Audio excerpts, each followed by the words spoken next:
what Jesus says in A Course of Love is, it's kind of this change to no longer getting yourself out of the way, but bringing your true self forward. And it's actually called something very new, that we're going to be able to do something new now. Mm-hmm. This generation of people who are able to unite mind and heart, be wholehearted, and bring their true self forward. So it's not about being selfless and having another, even Jesus perhaps. Right. Yeah, it's about becoming it and being it. Do you also see that? Do you feel that beginning to emerge? Yeah, absolutely. Okay. I still like Rod. I still like the ego. Me too. I like what he does. He gets out of hand. I've got to rein him in on occasion. But I've also got Christ giving me advice, telling me what to do, instead of the ego giving me advice and telling me what to do. And you learn to trust Christ and you learn to trust God. So I like the ego. I like my personality. I like my creative talents. Sometimes I have to get, tough love with people because they're violent. In the ER, I've got to do something. They can't hurt people, but I don't condemn them anymore. Right. And Christ will say that this person's a child that's scared. Give them compassion. So yes, I will give them medicine so they don't hurt anybody or hurt themselves or me. But then there's followed by the compassion. I don't think we should get rid of the ego. I think the thing is we don't let the ego tell us what to do. Better to say, I've got Christ as my guide, and I'll listen to that. So, I don't know if that answers your questions, but... Well, I think it does, in that we're on the same wavelength, in a way, but different words. So, what I believe is that the ego, when there is this uniting of mind and heart, so you're still calling this person who is Rod the ego, but Jesus doesn't do that in A Course of Love. He said once you've done this uniting, the ego is gone and your true self comes forward, which includes your personality and your imperfections, and that you feel it's like almost like the old way was you had to get to this completely peaceful place to be spiritual. You had to be an ideal, because otherwise the ego was going to get you. Okay, so now we got the ego away by uniting mind and heart, and we get to be who we truly are. We get to be real human beings again. We get to be personal, committed, intimate, all these things, and also sometimes crabby or, I'm just... So that's a really important message to me, to bring that forward to people, that you don't have to keep, giving your personality to the ego, because it can be an expression of your love, of who you are uniquely in the world. And so that, anyway, it's just a really important aspect of it all to me. I like, and it's probably semantics, but Christ is right here, whispering in this ear, and always talking. The ego will talk, but he doesn't control me anymore. And I would much rather talk with people in a loving manner, peaceful manner. Even somebody cutting me off on the freeway in a very rude gesture, and it's just like, okay, my ego would attack, but Christ doesn't. He says, well, they need your love, not your attack. And so, but Christ is very much a part of me. He walks with me, in me. There's still an ego. I've still got a body. I fall down. I get tripped up, but then I don't stay down. I don't stay down with a grievance and anger. It's just like, yep, you got me. And I'll stand right back up because Christ will pull me up. And so this love that I feel here is always on. And my life has become peaceful. That's Christ coming through me. but there's still an ego part of me that likes woodworking, that likes to drive my car a little fast every once in a while. But why is that ego? Why? Why is that a false? So the ego is a false self. Right. Why is that false? Oh, why is it false? Why is because it it's not of God. Why isn't it of God? See, so this is I see what you're getting at. why isn't it of God to enjoy, driving your Corvette with the wind, and why isn't it of God to create with your? That is of God. Okay. That part is of God. So what isn't of God? What the is difference it that? The difference is if I am trying to prove myself better than another guy, Yeah. and I'm angry at him, and I'm just going to do everything I can to burn rubber and try to run him off the road. That's the difference. But to sit in a Corvette... That might have been the Rod of 30 years ago. Correct. But it's not the Rod now. No. So where's your ego in all this?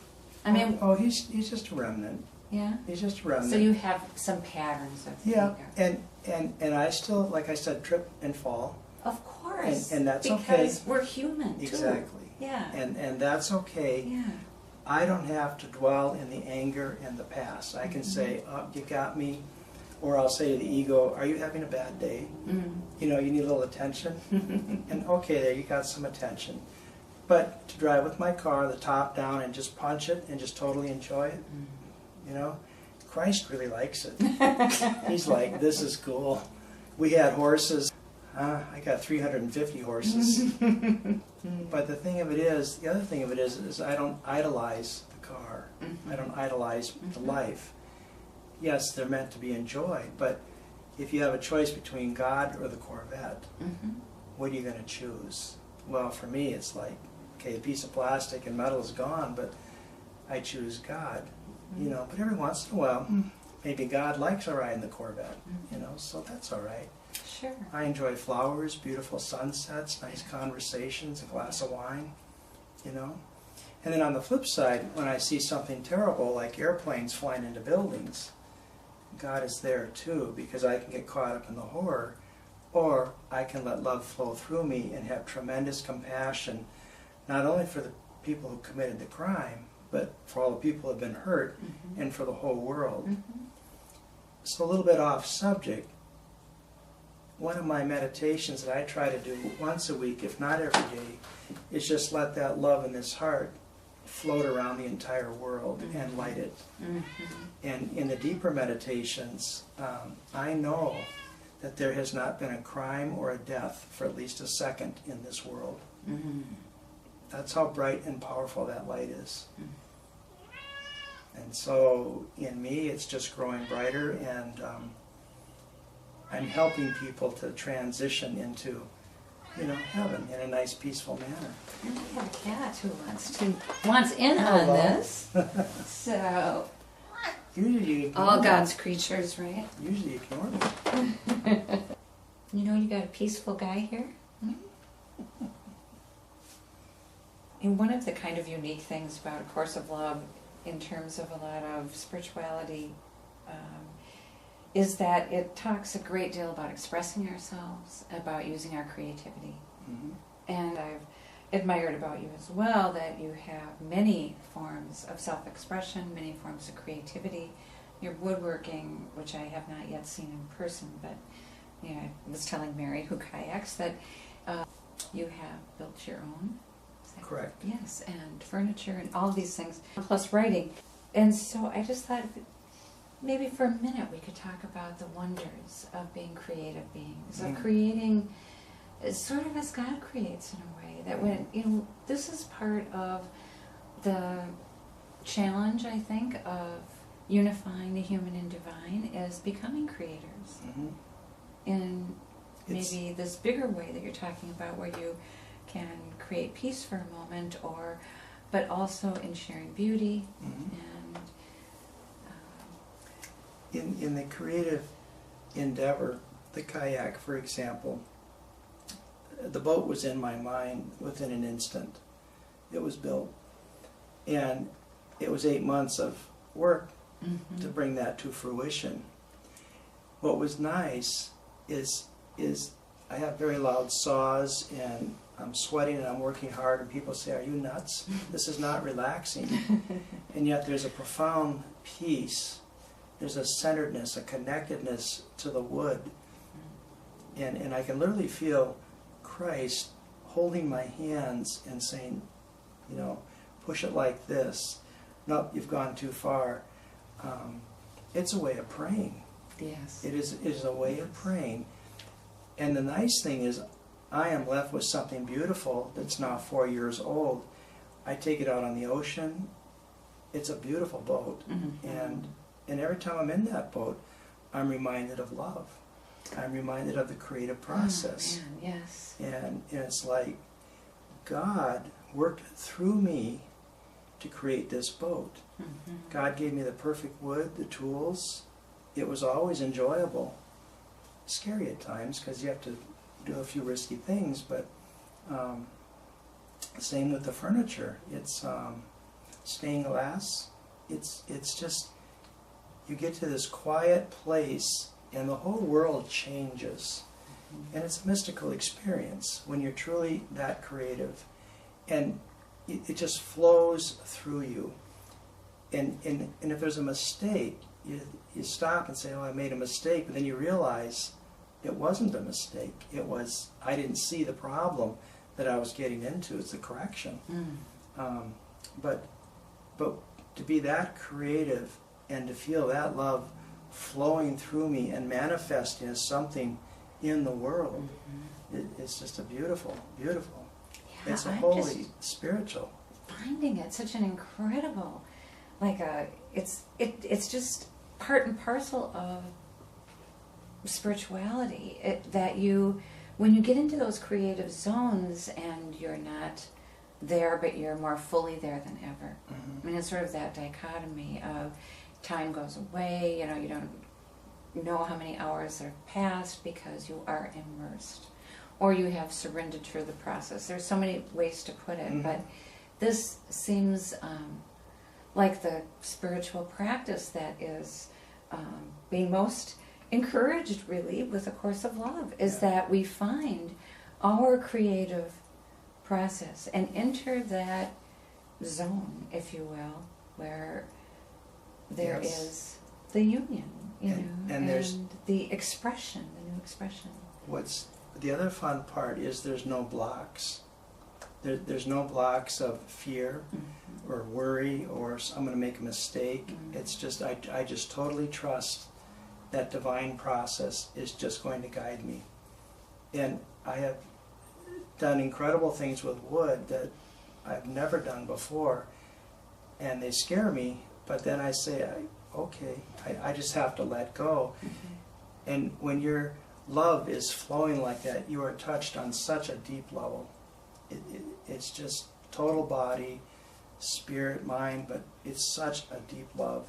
And it comes out as something that's perfect. And then to be able to share it. And then to share it, to give it as a gift, put it up in my house and see beauty, float in it, sit on it. It's really, because you still are reminded of that deep connection and memory. So it's you're twice blessed. You're blessed building it, and then you sit in this boat and listen to beautiful music and kayak in the ocean, and again you're reconnected to that beautiful love that's there. And the process. And the process. That's what kind of it's like the manifesting is hugely important. Yeah. I think manifesting has kind of been forgotten sometimes. People want to just be and not do, and not share, and I think the sharing and the creating is making a comeback, which I love. And so it's like at both ends, in both the process of doing it and in the manifesting of it, you have these incredible gains of love, and I heard when I was receiving A Course of Love back in the early days was that A Course of Love would create a new renaissance. I think that would be amazing. Especially in this time when all the trades are evaporated. There's like, who knows how they know how to run a computer, but can you take a piece of metal and forge something out of that, or a piece of wood? And so one thing I was going to add to what you were saying earlier in the creative process is when you make gifts, you know, one gift that I made for 10 people, I did it in a batch. It's a 6,000-year-old piece of oak, and I carved the Chinese letter peace on it, and I mounted it on a frame, and I gave it to 10 people. They still feel the warmth of that. They say, I picked this up, and I see it, and I know you made it, but it makes me feel good on a very deep level. And it's not like going to the store and buying the same thing. It's just a beautiful gift. So that communication is flowing, and to those people, they needed it. I have a friend who carves wooden spoons. I had sort of one of the spiritual experiences I've written about out by my plum tree, and then the plum tree was dying, and so I sent him some wood, and he made me a spoon out of the wood of my plum tree. And I mean, honestly, if my house was on fire, that's one of the things I would grab. It's so, I love those things because they talk about everything. It's the personal, it's the universal, and it's like the way you can find, this is another thing that I really experience, is in one particular thing, in loving that one particular thing, then the universal love grows. It's not like the other way around, and it's, or maybe it is for some people. For me, it's like my love goes from the particular out. That this is where it extends, from that one baby to that one grandchild to all the it goes like that. Yeah. So you've got the earth giving life. You've got that. You've got him, his talents. He lets that love creative process flow through him, and he's created a gift of love for you. What you feel is a gift of love, and that's from the heart. Yeah. That's from the heart. Yeah. And you just touch it, it just makes you feel good. And Absolutely. you go, why is that? Because that object is connecting you to him, to all of the universe, to the earth. It's, of course you'd grab that spoon. Yeah. Well, thank you so much, Rod. Oh, you're welcome. Is there any message that we haven't covered? I would say relax, trust, and let this grow. Stop trying to control everything, and let this will guide you. And truly let Christ walk in front of you. He'll whisper in your ear. The more you trust, the easier this life gets, and the more gifts you're going to get. I guess I would add that in closing. That's interesting, because I know the one sort of the major interview that I did some years ago, the interviewer said, what do you think is the most important thing about A Course of Love? But what came to me was trust also. It's that maybe trust in love, trust in the benevolent universe instead of a fearful one. It's a very loving universe. We just don't trust it. Yeah.